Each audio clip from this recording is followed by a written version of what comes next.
So for today's video, we'll talk about Part 2, Unit 3, Middle Childhood, the Primary Schooler. First topic is Physical and Cognitive Development of Primary Schooler. So, first, let's take an overview of this topic. It has aspects of physical development, motor development and play, health and fitness and safety, Piagetian approach, psychometric approach, assessment of intelligence, language, the child in school, and educating children with special needs. First is aspects of physical development. This includes the body growth and the nutrition and sleep. Body growth. The kid grows 2 to 3 inches and double their weight. Between ages 6 and 11, the average of a 10-year-old boy is 85 lbs and for the 10-year-old girl is 88 lbs. Between 6 and 12 years, all 20 primary teeth are replaced with permanent teeth. Next is nutrition and sleep. School children eat an average of 2,400 calories every day. Nutritionist also recommends that they need to eat more fruits, grains, vegetables. Average of 5 years old sleeps 11 hours per day. Then 9-year-old needs 10 hours per day, and the 13 years old sleep about 9 hours a day. Their sleeping problems are insomnia and lack of discipline. Motor development and play.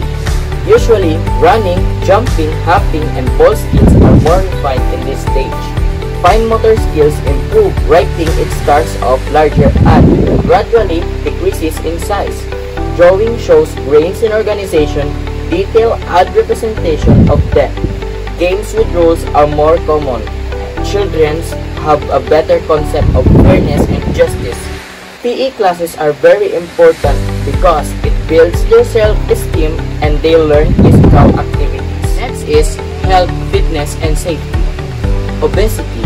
By 2015, about 50% of children in North and South America will be overweight.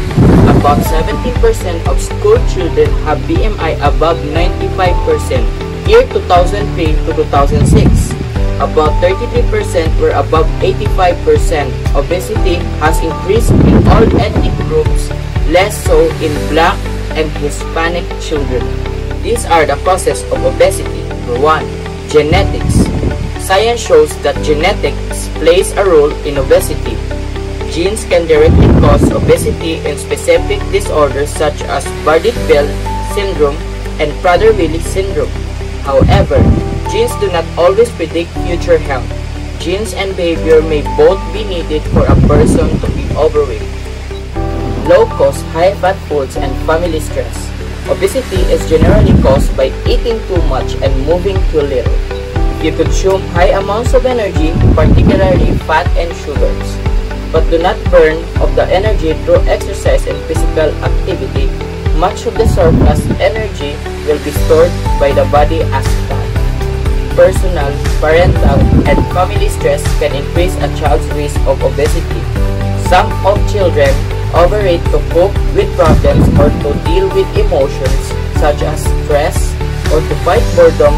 Their parents might have similar tendencies. Next is lack of physical activity. For relaxation, many people tend to watch TV, browse the internet, or play computer games, and rarely take regular exercises. If you're not active enough, you do not use the energy provided by the food you eat, and the extra energy you consume is stored by the body as fat. The last one is accidental injuries.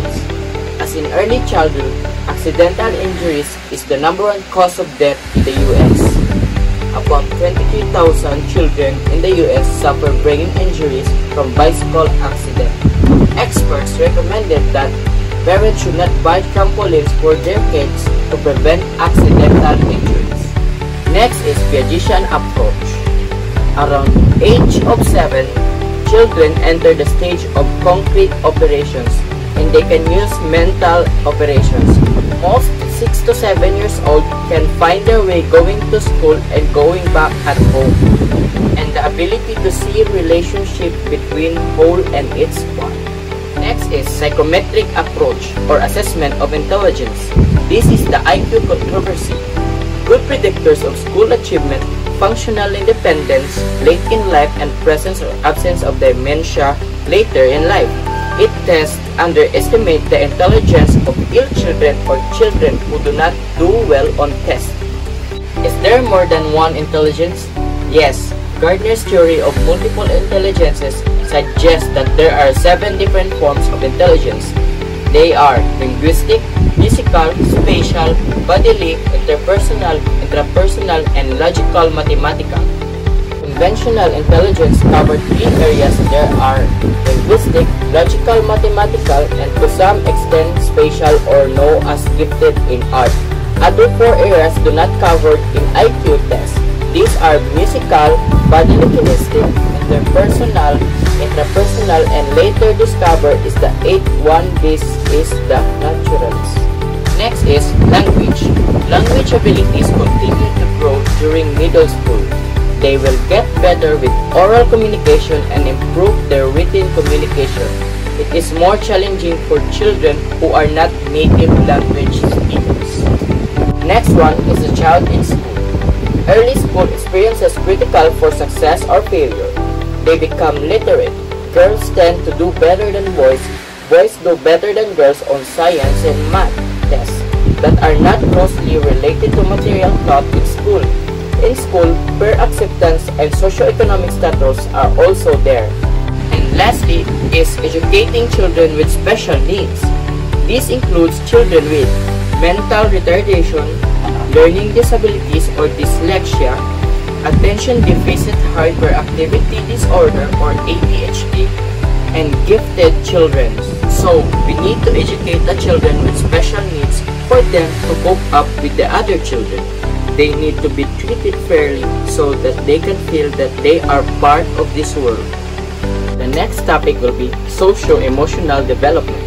Developmental theorist Erik Erikson formulated 8 stages of man's psychological development. Each stage is regarded as a psychological crisis, which arises and demands resolution before the next stage could be achieved. Preschool children belong to the 4th stage of Erikson's psychosocial stage. Children have to resolve the issue on industry versus inferiority.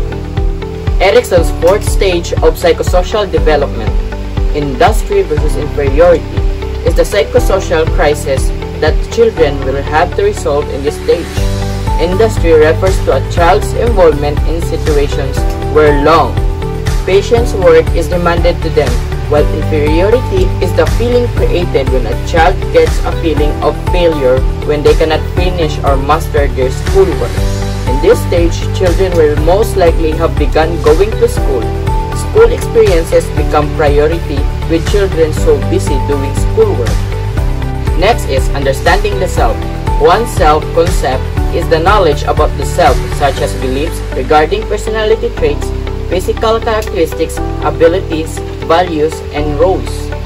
Having a self-concept does not mean that a child thinks he is better than others.